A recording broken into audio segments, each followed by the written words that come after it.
Good morning, ladies and gentlemen.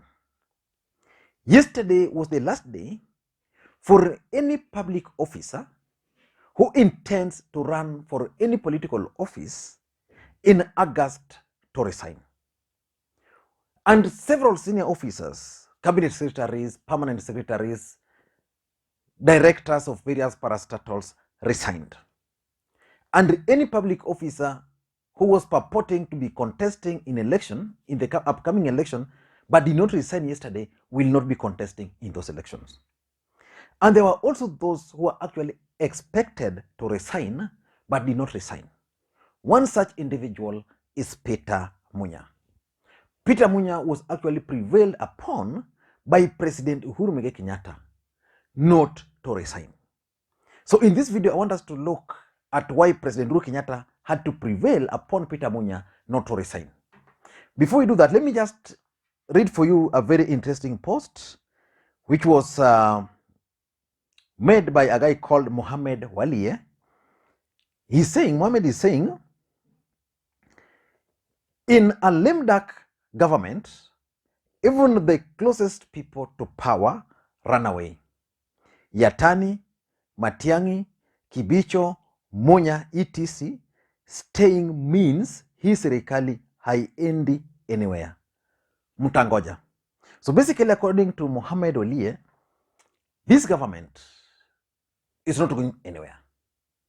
And I can also tell you that if this government was going anywhere, those who are allied to deputy president and are serving in various government positions would not have resigned. They have resigned because they are sure that the new government is not going to accommodate them. Those who are supporting Raila Odinga and President Uhuru Kenyatta are staying because they are sure that the only thing which is likely to happen is a cabinet reshuffle, but they are likely to retain their position. But that's not the subject for discussion in this particular video. In this video, I want us to look at why Uhuru Kenyatta prevailed on Peter Munya not to resign. And before we continue, I want you to listen to Peter Munya making this statement. Nataka sasa niseme yangu pia. Najua kumekuwa na uvumi na maswali mengi kunihusu kama mimi natoka kwa wizara kuenda kuwania kiti ya ungavana wa Meru. I have been reflecting on my journey, my political journey, and talking to my friends and my supporters and looking at the current political situation. And I have come to a conclusion that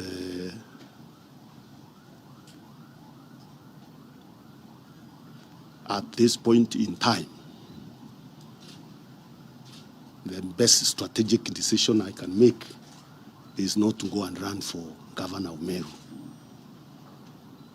So in other words, I'm saying I will not be running for the position of Governor of Meru in the coming elections. I want to use my resources and my energy and my time to continue serving the farming community in this ministry for the balance of the time of President Uhuru Kenyatta. I've been traveling across the country and farmers have been asking me questions. If you leave now, what happens to some of the reforms that are still at the nascent stage?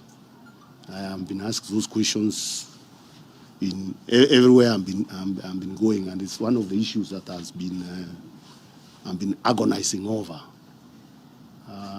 and looking at that, and also looking at the political situation and looking into the future. I have made a strategic decision that I will not be running for Governor Meru. I will play a role at the national level. I will build the party, PNU, which we are already building, and we've been working and recruiting candidates. I'll make sure that party continues growing, and we want to strengthen the relationship between PNU and Jubilee as we craft a working relationship in Azimio. So I want to put my energies and my time in supporting Azimio movement. Now, that's Peter Munya. And from that statement, it is clear that Peter Munya is still going to actively be involved in Meru politics. That's number one. It's also clear that Peter Munya is also going to play a role in determining who becomes the next governor of Meru. Number three, it's also clear that Peter Munya is going to play a leading role or a key role in the Azimio movement. But why would President Uhuru Kenyatta prevail on Peter Munya not to resign? In my view, the president had the following in his mind. And by the way, initially there were people who thought that because Peter Munya is not resigning, it means he can be Raila Odinga's running mate. The truth of the matter is that even if you want to run as a presidential candidate, of course, if you're a running mate, you're a presidential candidate, you must resign. So, which means Peter Munya is now ruled out of any possible appointment as the running mate. So, which begs the question, why would the president want Munya to resign? 4 reasons only. Number one, I think it's Meru politics, or the larger Mount Kenya is politics. Uhuru Kenyatta is keen on locking out the Deputy President, Dr. William Samoei Ruto, out of the larger Mount Kenya region. And there's Mount Kenya East. And the politics of Mount Kenya East will be monitored very closely. So the truth of the matter is that Peter Munya, in the last election, there are people who believe that he actually won. And he wanted to prove that in this coming election. He has now been told not to run because the president wants Peter Munya and Kiraitu Murungi to speak in one voice. If the two can speak in one voice, it means the issue of Meru politics shall have been solved. So Peter Munya and Kiraitu Murungi working together will definitely deliver Meru. So the truth of the matter is that Kiraitu Murungi joined Azimio movement, and he had one condition, that I'll join Azimio movement if Peter Munya is not running. That was his condition. And indeed, the president has managed to prevail on Peter Munya.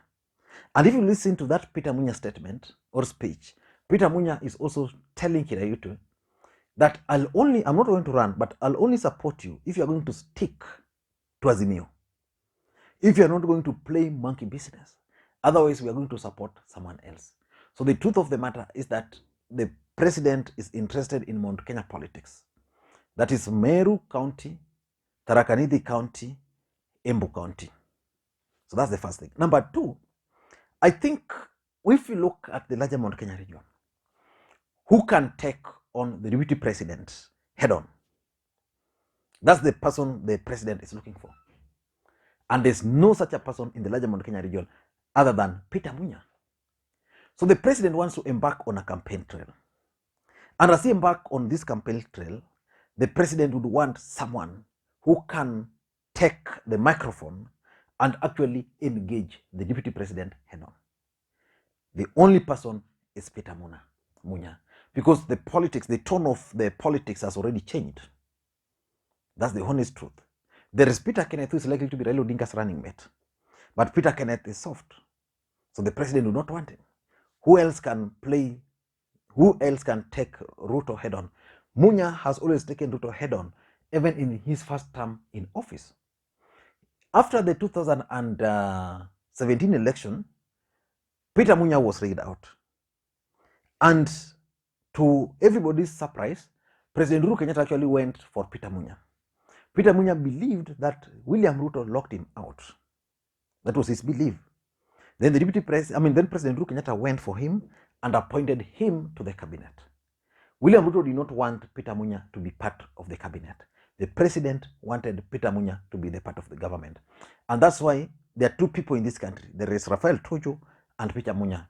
These guys have beef, serious beef with the deputy president. So the truth of the matter is that Peter Munya has the ability to fight the DP. And that's what the president is looking for.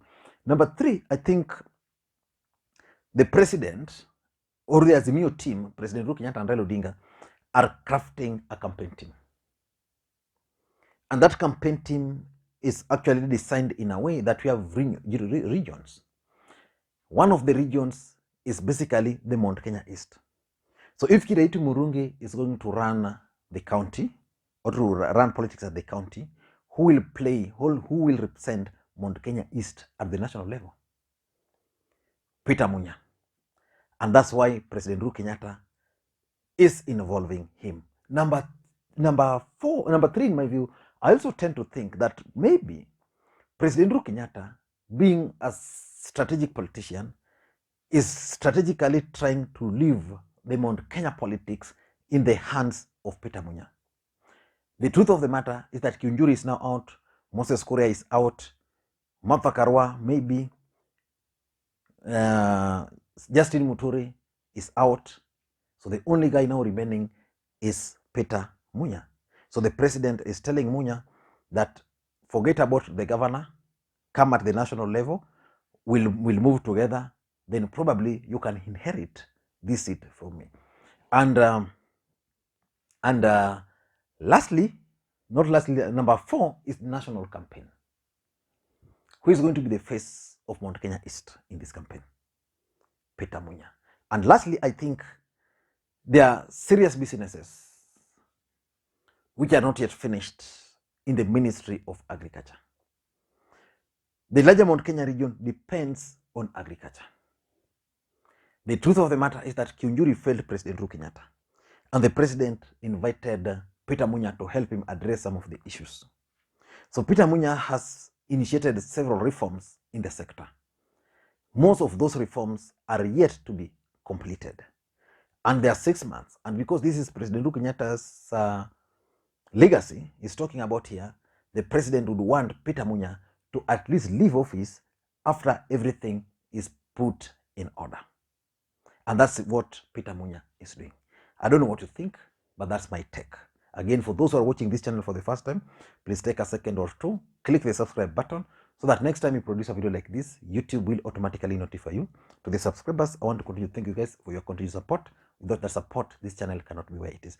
Thank you guys, and please, may you have a good day. Bye-bye.